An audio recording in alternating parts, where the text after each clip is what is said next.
साजन पाचपुते यांनी राणी लंके विधानसभेत जाणार आहे, तर पाचपुतेंच्या कार्यालयाच्या उद्घाटनाच्या प्रसंगी संजय राऊतांनी हे महत्त्वाचं विधान केलं। शिवसेना आणि शिवसैनिकांना चांगले दिवस आल्याचं देखील संजय राऊतांनी म्हटलंय, तर विधानसभेत देखील हीच जादू चालणार असल्याचं महत्त्वाचं विधान शिवसेना उद्धव बाळासाहेब ठाकरे पक्षाचे नेते खासदार संजय राऊतांनी केलं।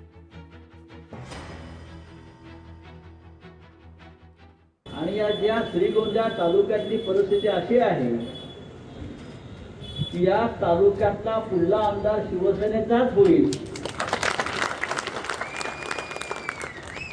आणि साजन भाई पाचपुते आपण लंकेताईंबरोबर एकाच गाडीनं या राज्याच्या विधानसभेत पोहोचाल अशा प्रकारचं वातावरण आपण गेल्या 6 महिन्यात नक्कीच निर्माण केलं। लोकशाही मराठी ऐका, पहा, जागरूक रहा।